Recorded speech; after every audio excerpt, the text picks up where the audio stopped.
Ringkasan pelajaran hayat Kisah Para Rasul Berita 9 dengan judul Perkembangbiakan di Yerusalem, Yudea dan Samaria melalui ministri sekelompok sekerja Petrus bagian keempat. Dalam Kisah Para Rasul pasal 2 ayat 1-13 tercantum baptisan kaum beriman Yahudi dalam Roh Kudus. Kemudian dalam pasal 2 ayat 14-17 tercantum berita pertama Petrus kepada orang-orang Yahudi. Dalam pemberitaan Petrus ini, kita nampak Kristus dan gereja. Pertama, Petrus membicarakan Kristus. Kemudian, menjelang akhir pasal 2 terdapat perkataan mengenai kehidupan gereja. Berita Petrus yang pertama kepada orang-orang Yahudi adalah pemakaian kunci pertama untuk membuka pintu kerajaan bagi orang-orang Yahudi. Setelah Petrus nampak visi mengenai Tuhan Yesus adalah Kristus, Putra Allah yang hidup, Tuhan berkata kepadanya, "Kepadamu akan kuberikan kunci kerajaan surga. Apa yang kau ikat di dunia ini akan terikat di surga, dan apa yang kau lepaskan di dunia ini akan terlepas di surga." Menurut sejarah, kunci ini ada dua. Petrus menggunakan satu kunci pada hari Pentakosta untuk membuka pintu bagi kaum beriman Yahudi, agar mereka dapat masuk kerajaan. Dan ketika dia memakai kunci yang lain di rumah Cornelius, untuk membuka pintu bagi kaum beriman bukan Yahudi, agar mereka dapat masuk ke dalam kerajaan.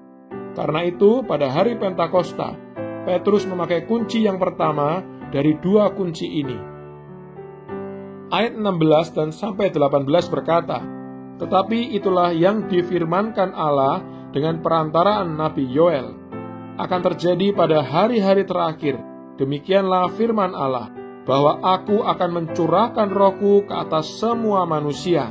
Maka anak-anakmu laki-laki dan perempuan akan bernubuat, dan pemuda-pemudimu akan mendapat penglihatan-penglihatan, dan orang-orangmu yang tua akan mendapat mimpi.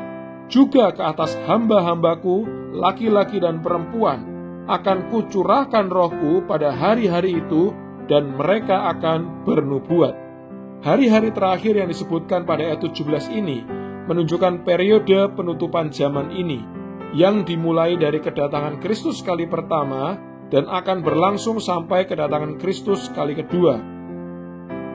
Pencurahan roh itu ke atas semua daging berbeda dengan hembusan roh itu ke dalam murid-murid melalui mulut Kristus setelah kebangkitannya. Pencurahan roh Allah adalah dari surga di dalam kenaikan Kristus. Penghembusan roh adalah aspek esensial roh itu yang dihembuskan ke dalam murid-murid sebagai hayat kehidupan mereka. Pencurahan roh adalah aspek ekonomikal. Roh itu yang dicurahkan ke atas mereka sebagai kuasa untuk pekerjaan mereka. Roh yang sama berada di dalam mereka secara esensial dan di atas mereka secara ekonomikal.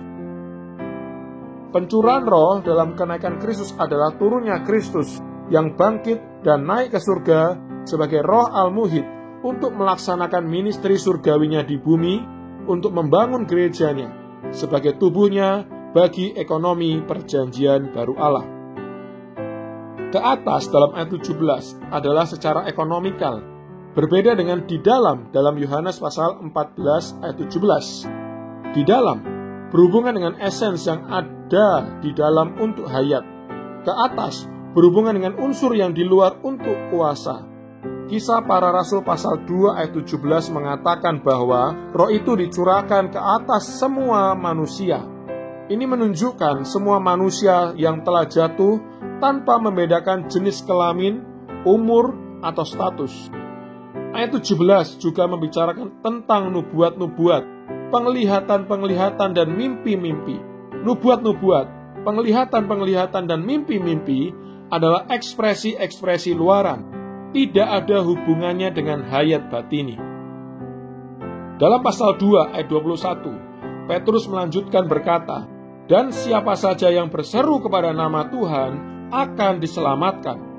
Berseru kepada nama Tuhan bukanlah suatu praktek baru dalam perjanjian baru, melainkan sudah dimulai dalam Kejadian pasal 4 ayat 26, yaitu oleh Enos, keturunan ketiga dari umat manusia.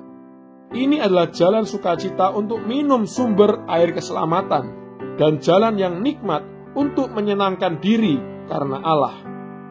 Menyenangkan diri karena Allah berarti menikmati Dia. Karena itu, umat Allah harus berseru kepada nama-Nya setiap hari. Praktik sedemikian riang dinubuatkan oleh Yoel tentang tahun Yobel Perjanjian Baru. Dalam Perjanjian Baru, menyeru nama Tuhan pertama-tama disinggung oleh Petrus pada hari Pentakosta sebagai penggenapan nubuat Yoel. Penggenapan ini berhubungan dengan pencurahan roh al-muhid secara ekonomikal oleh Allah ke atas umat pilihannya, supaya mereka dapat berbagian dalam Yobel Perjanjian Baru. Menyeru nama Tuhan sangatlah perlu bagi kita, orang-orang beriman dalam Kristus, agar kita dapat berbagian dan menikmati Kristus yang al-muhid dengan segala yang telah Dia rampungkan, capai dan dapatkan. Istilah Yunani untuk berseru kepada adalah epikaleo, yang terdiri dari atas epi, kepada, dan kaleo, berseru, dengan menyebutkan nama, yaitu memanggil dengan suara yang terdengar, bahkan dengan nyaring, seperti yang dilakukan Stefanus.